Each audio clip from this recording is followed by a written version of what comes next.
Olá, meu amigo Lucélio, meu irmão, meu amado, tudo bem com você?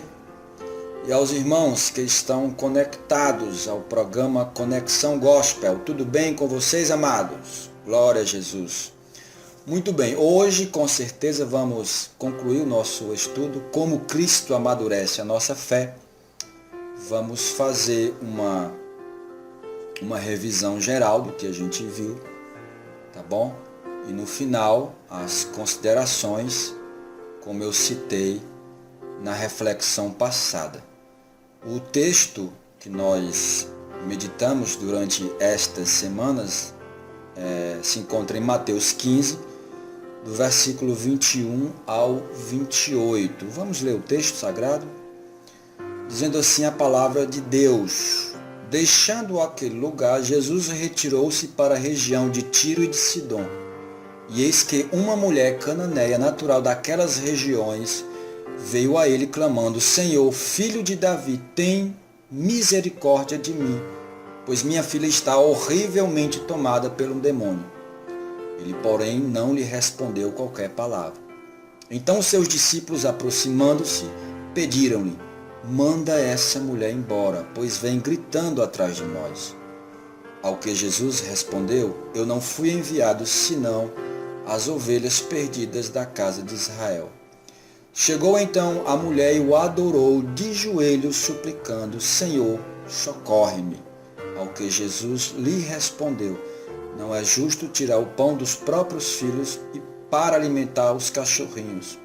Ela, porém, respondeu: sim, Senhor, mas até os cachorrinhos comem das migalhas que caem das mesas dos seus donos. Então Jesus exclamou: ó mulher, grande é a tua fé, seja feito a ti conforme queres. E naquele exato momento sua filha ficou sã. Esse foi o texto que nós refletimos durante estas semanas, né? O amadurecimento cristão, como Cristo amadurece a nossa fé.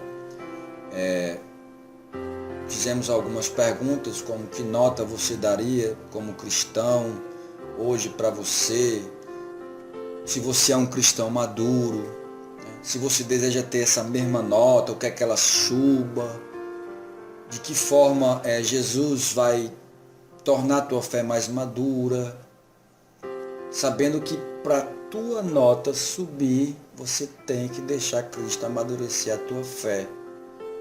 E é somente através da prova que você vai se tornar um cristão mais maduro e, consequentemente, tua nota vai melhorar.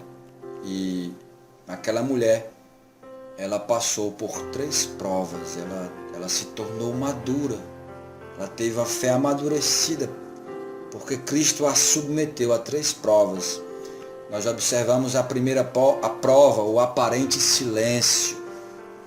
Ela chegou gritando: Senhor, filho de Davi, tem compaixão, misericórdia de mim. Jesus se calou, ela já tinha um motivo para ir embora, Jesus não disse nada para ela, ficou em silêncio. Aí teve a rejeição dos discípulos, pedindo para mandar ela embora, mas ela continua ali, ela não desiste, ela persiste com Jesus, ela vai continuando.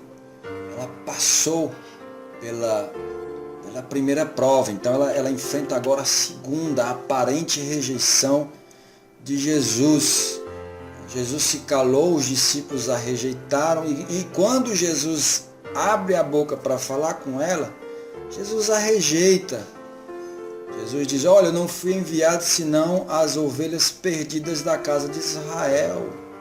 Certo? E o que é que ela faz? Ela adora Jesus. Após um silêncio de Jesus, após uma rejeição dos discípulos e de Jesus, ela não desiste, ela não foi embora. Pelo contrário, ela se ajoelhou e adorou Jesus, dizendo: Senhor, socorre-me. Então ela passou pela segunda prova, porque depois que Jesus a rejeitou, ela o adorou. Então aquela mulher, ela passou pela segunda prova, então ela amadureceu mais. E então Jesus coloca uma terceira e última prova, o aparente insulto. Jesus chamou aquela mulher de quê, irmãos?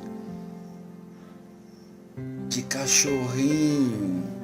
Verso 26, não é justo tirar o pão dos próprios filhos para alimentar os cachorrinhos. Ela tinha agora 3 motivos para ir embora. O silêncio de Jesus, vamos colocar o quarto, né? A rejeição dos discípulos, a rejeição de Jesus e o insulto de Jesus, aparentemente, se referindo a Jesus. A rejeição dos discípulos não foi uma aparência, foi uma rejeição de fato. Aquela mulher, ela não desiste. O texto vai dizer que ela continua ali e que ela entende que não merecia um favor de Jesus, até por não ser uma ovelha perdida da casa de Israel, mas uma ovelha perdida cananeia. Aí o que é que Jesus diz? Ó mulher, grande é a tua fé.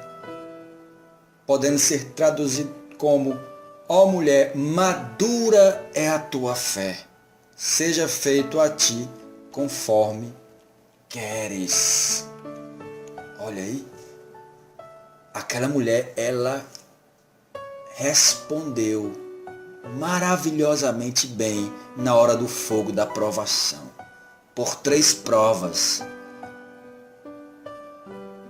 Ela passou por estas 3 provas, ela continuou, ela insistiu, ela não se deixou abater, ela perseverou, ela não voltou atrás, porque no mínimo iria encontrar uma filha ainda endemoniada. Ela resolveu ficar, ela tinha que ficar, ela tinha fé suficiente para permanecer ali.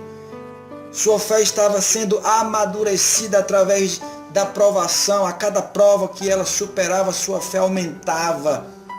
Jesus vai dizer, grande é a tua fé, madura é a tua fé. As considerações. O que seus filhos dizem sobre sua vida hoje? Seu casamento hoje? O que eles podem dizer? Vão dizer coisas boas ou coisas ruins? O que as pessoas diriam do seu cristianismo hoje? Você tem ideia do que as pessoas ao teu redor podem te qualificar? Quais as qualificações suas como cristã, como cristão? Quais as qualidades que as pessoas diriam da tua vida cristã hoje? O que as pessoas diriam diante do seu caixão no dia do seu velório? Realmente está com o Senhor, teve uma vida íntegra, santa, honrada, digna de estar no paraíso com Jesus, no seio de Abraão, ao lado do Senhor Deus. Seria esse o comentário? Amém. Aquela mulher, irmãos, ela não merecia nada de Jesus. Ela era uma forasteira, uma cananeia, uma idólatra. Mas ela se transformou quando saiu daquele encontro. Ela saiu com uma grande fé, salva. Aquela mulher saiu dali com 2 bênçãos. A cura da filha e a salvação dela, naquele momento, naquela conversa. Jesus disse, ó mulher, grande é a tua fé, seja feito a ti conforme queres. Aquela mulher saiu dali salva e com uma filha curada. Cristo quer te amadurecer, crente. Submeta-se às provas. Cumpra as provas, passe pelas provas, enfrente as provas, supere as provas. Somente assim você vai se tornar um cristão mais maduro. aquela mulher, ela aparentemente, eu usei muito essa palavra, aparentemente, ela sofreu o silêncio, a rejeição e o insulto de Jesus. Sabe por quê? Porque Jesus não tinha intenção nenhuma, irmãos, de se calar para aquela mulher. Ele não tinha intenção de rejeitar aquela mulher. Não era muito menos a intenção de Jesus insultar aquela mulher. Ali foi uma aparência de silêncio, de rejeição e de insulto. Jesus estava provando aquela mulher. Sabe por quê? Aparentemente ele fez isso com ela, porque ele mesmo, o próprio Cristo, o próprio Jesus, enfrentou o verdadeiro silêncio. Onde? Lá na cruz. Quando ele chamou pelo Pai, Deus meu, por que me desamparaste? Ele não conseguia ouvir mais o Pai.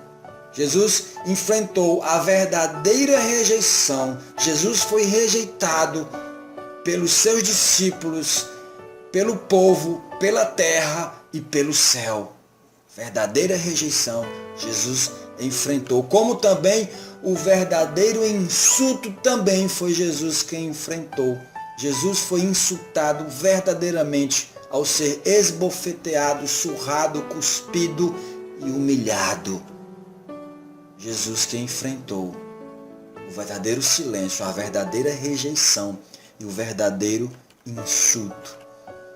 Aquela mulher pôde voltar para casa livre, pois Jesus sofreu aquelas coisas no lugar dela e no nosso lugar.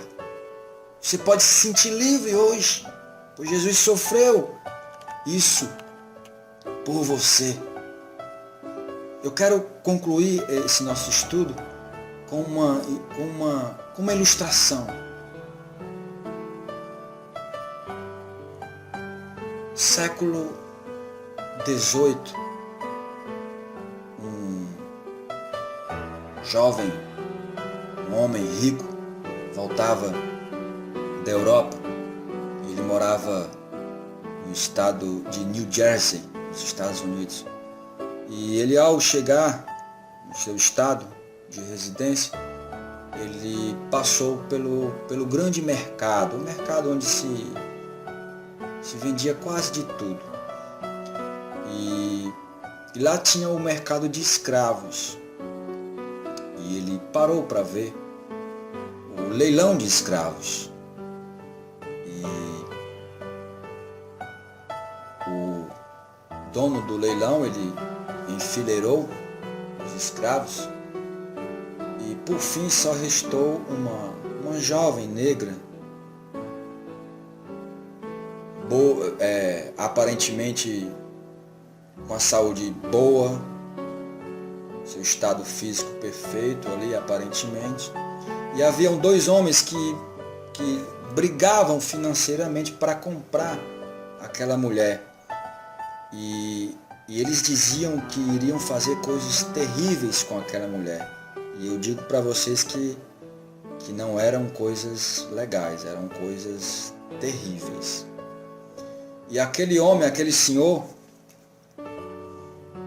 olhou para o leiloeiro, levantou a mão e disse que queria aquela jovem escrava. Disse que pagava o dobro por ela. E o leiloeiro disse, mas você não tem como pagar, é muito dinheiro para uma mulher, você não tem como pagar. E aquele senhor rico, ele colocou a mão no bolso e mostrou o dinheiro. Aqui está o dinheiro. E o leiloeiro disse, vendida para o senhor ali. E ele vai buscar ela no púlpito de madeira. E quando ela desce, ele toma ela pela mão. E quando ele desce ela do palanque, ela lhe cospe na cara.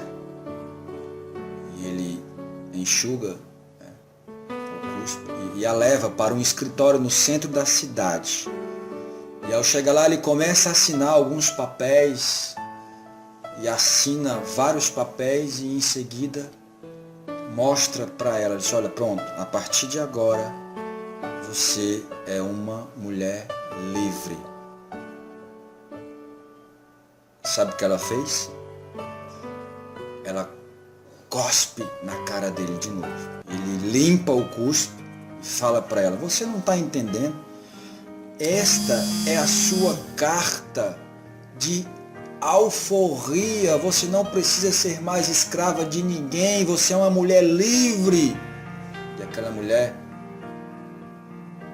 cai em si e começa a chorar, fica de joelhos, não acredita no que está ouvindo, que aquele Senhor comprou ela com o intuito apenas de libertá-la, tornar uma mulher livre. E ela começa a chorar, e quando levanta sua cabeça, olha para aquele Senhor e diz assim: eu posso ser sua escrava para o resto da vida? Irmãos, eu não sei se você entendeu essa ilustração, mas a primeira vez que eu escutei eu entendi. Jesus, Ele nos comprou, Ele nos resgatou das mãos do pecado, da condenação para o inferno. Nós somos servos de Jesus. Jesus é o nosso dono. Somos livres em Cristo. Por que você não entende isso? Que você foi comprado, resgatado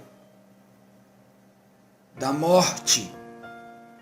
Aquela mulher entendeu perfeitamente o significado naquele dia no escritório, mas ainda assim ela, com gratidão e total reconhecimento, já sendo uma pessoa livre, ainda assim queria ser escrava daquele Senhor que a libertou. Ele nem comprou para ela. Você precisa entender que Jesus te comprou, te resgatou, te fez livre. Livre de quê? Livre da morte, do pecado, da ira, do juízo. Agora faça ou continue fazendo o que verdadeiramente precisa ser feito. Você já sabe do que se trata. Amém, irmãos? Como Cristo amadurece a nossa fé através da prova. Seja paciente na provação, supere as provas, passe pelas provas e você vai se tornar, de fato, um cristão mais maduro. Que Deus te abençoe. Até o nosso próximo estudo, se assim Ele permitir.